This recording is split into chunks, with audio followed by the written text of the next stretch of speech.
Boa tarde, pessoal.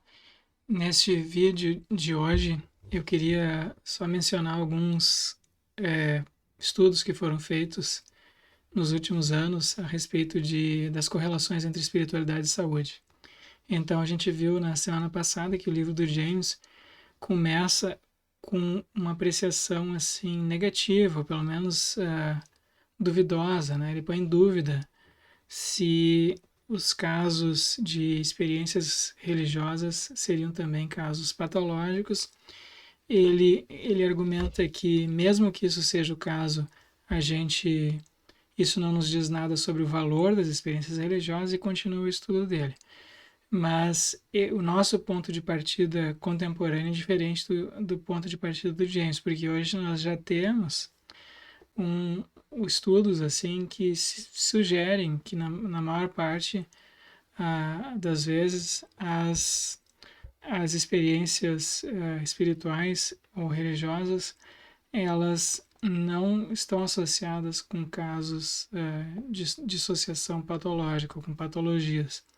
Ao contrário, os indícios sugerem uma correlação entre tanto saúde mental e saúde física corporal, bem como índices de satisfação com a própria vida, satisfação emocional e indicadores de bem-estar social positivos associados à religiosidade.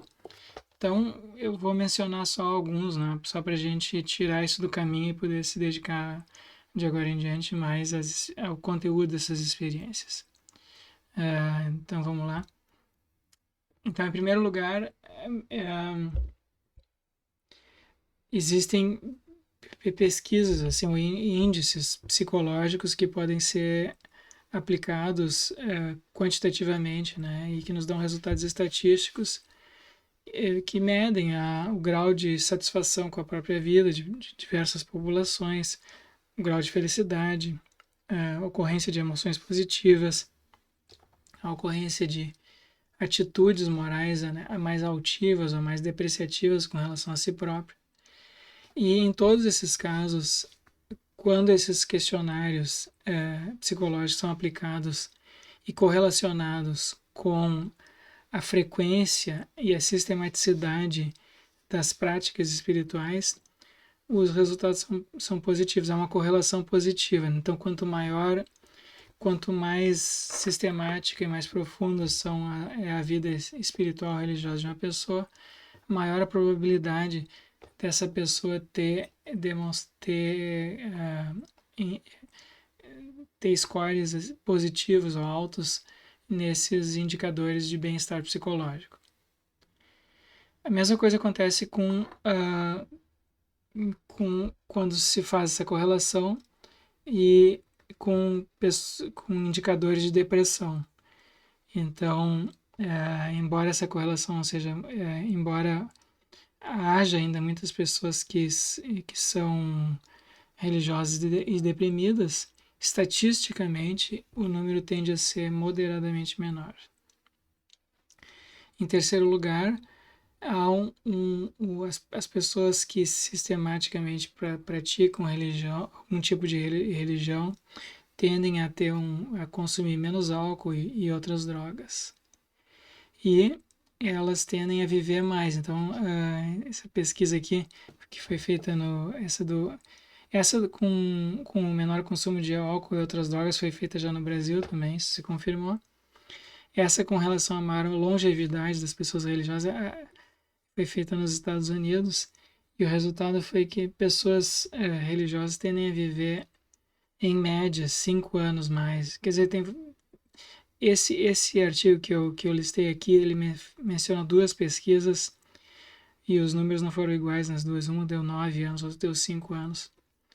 E também, metodologicamente, isso pode ser questionado, porque a pesquisa foi feita com obituários, né? Pega os obituários, obituários assim, de diversas pessoas, escolhe aleatoriamente e vê se elas são religiosas ou não. Então, isso é questionável porque metodologicamente não dá para confiar muito, porque poucas pessoas, né? publicam obituários. Muitas, por exemplo, as pessoas mais pobres não costumam publicar obituários. Mas a pesquisa ela foi confirmada indiretamente por outras pesquisas, né? Então os autores mencionam isso. Então é um indicador, não é algo, não é tipo, não é algo assim definitivo, mas é um indicador.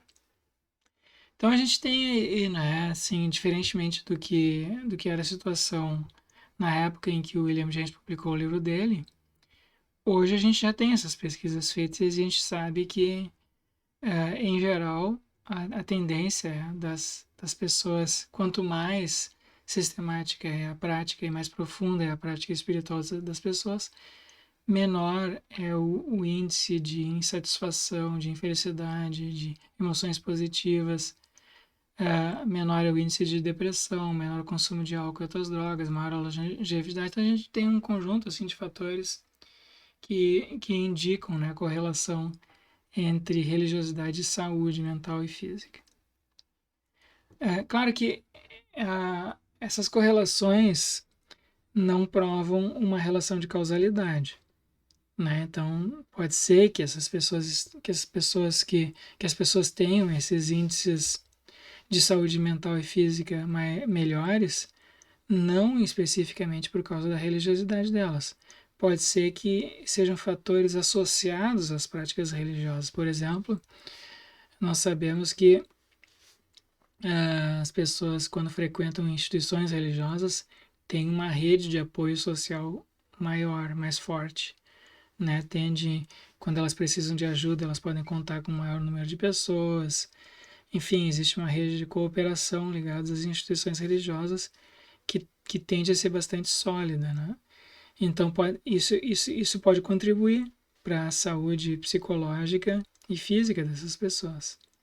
Em segundo lugar, as pessoas religiosas têm crenças que induzem a um comportamento mais saudável, né? Então, elas acreditam, por exemplo, tendem a acreditar que o consumo de álcool e outras drogas é moralmente condenável. Então, isso induz elas a consumir menos álcool e outras drogas. Então, né, então isso leva indiretamente traz benefícios assim, para a saúde mental e física dessas pessoas. Também muitas pessoas que são religiosas praticam uma dieta mais estrita, algumas praticam, por exemplo, jejuns uma vez por semana, ou enfim, de vez em quando. Algumas são vegetarianas. Então, tem vários fatores assim que indiretamente podem contribuir para a saúde mental e física das pessoas que são religiosas. Então, a correlação, mas de qualquer maneira, há essa correlação, né? Que precisa ser, o estudo disso precisa ser aprofundado para ver exatamente onde é que estão as, as relações causais propriamente, não apenas as correlações. Há outros fatores, né? Pessoas que são religiosas, por exemplo, tendem a ter vidas familiares mais estáveis, tendem a permanecer casados mais tempo, enfim, tendem a ser mais estáveis nos seus empregos. Então tem vários, tudo isso pode levar, né, a trazer benefícios emocionais e físicos que levam aqueles resultados. Então a gente precisa, a pesquisa futura vai ter que investigar as relações causais, não apenas as correlações. Mas de qualquer maneira, é uma situação bem diferente daquela em que o James apresentou os resultados dele, né? Em segundo lugar, a gente já tem hoje na psiquiatria e na psicologia critérios de discriminação entre o que se chama de experiências dissociativas patológicas e não patológicas, né? Então aqui eu incluí ali na página da disciplina 2 artigos que apresentam, né, fazem leituras, fazem uma revisão da literatura sobre esses assuntos. Eles citam então dezenas de outros autores e apresentam assim os critérios que vêm sendo usados aí por psiquiatras e psicólogos. Então esse artigo de Menezes e Moura de Almeida de 2009 lista os seguintes critérios, né, que são usados hoje em dia. Em primeiro lugar, as experiências espirituais saudáveis, elas vêm acompanhadas de ausência de sofrimento psicológico. Claro que o início da experiência espiritual pode ser sofrida, mas em geral isso depois é integrado de maneira saudável e o sofrimento desaparece ou fica muito mitigado. Isso não acontece com transtornos mentais. Os transtornos mentais são transtornos muito sofridos do início ao fim, né? A tendência até é que esse sofrimento se acentue, a não ser que a pessoa fique curada daqueles transtornos. Isso não acontece com a experiência espiritual. A pessoa, à medida que vai ficando experiente nas experiências espirituais, a experiência espiritual pode se aprofundar e o sofrimento diminuir. Aquele sofrimento inicial, o desconforto inicial, pode desaparecer completamente. Então, essa é uma diferença importante entre as experiências espirituais e os transtornos mentais. Em segundo, há uma ausência, ou quase ausência, de prejuízos sociais e emocionais. Então, a pessoa, quando sofre de transtornos mentais, ela tende a ver a sua vida social e emocional bastante prejudicada, né? Os laços afetivos tendem a se desfazer, as relações familiares ficam prejudicadas, há um predomínio de emoções negativas. Isso não acontece nas experiências espirituais, né? As relações sociais podem permanecer estáveis, podem se intensificar, as emoções positivas aumentam. Em terceiro lugar, as experiências espirituais têm duração curta e elas têm uma ocorrência episódica, elas acontecem durante determinado período e depois vão embora. E os transtornos mentais não, eles tendem a ser persistentes, né, no tempo. Então a pessoa, por exemplo, quando é esquizofrênica, aquilo persiste com ela fica com aquelas, ela pode ficar com alucinações ou com distúrbios emocionais que persistem assim o dia inteiro, semana, meses.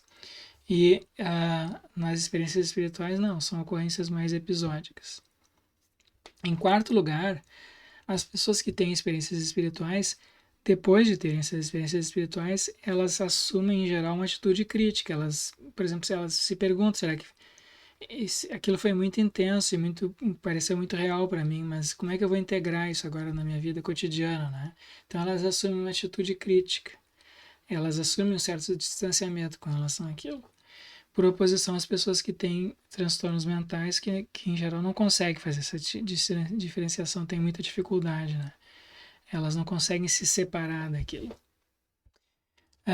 Em quinto lugar, as experiências espirituais podem ser separadas de comorbidades ou de patologias, né? Então muitas vezes a pessoa pode ter algum tipo de patologia já identificada que causa um transtorno mental. E nas experiências espirituais, não. Nas experiências espirituais, às vezes, não há nenhum outro fator psicológico ou nenhum trauma, enfim, nenhuma doença mental identificada que esteja causando aquilo. Então ele tem aquela manifestação, aquela experiência, sem que isso venha acompanhada de um diagnóstico independente de transtorno mental, ou de uma doença, ou de um trauma. E em sexto lugar, as experiências espirituais são controladas, quer dizer, o ego tem um certo controle sobre aquilo, né? Sobre quando é que vai acontecer, como é que aquilo é interpretado. A pessoa se permite ou não se permite vivenciar aquilo. Ela pode buscar aquilo, ela pode não buscar aquilo. Quer dizer, existe ou ela pode buscar sair daquela experiência, né? Claro que existe um certo elemento passivo nisso, mas não é completamente descontrolada, a experiência não é descontrolada. A pessoa não perde o controle sobre si, né? Em sétimo lugar, as experiências espirituais tendem a vir acompanhadas de um crescimento, um amadurecimento psicológico. E isso não acontece nas experiências, nos transtornos mentais que tendem a levar à desestruturação da personalidade.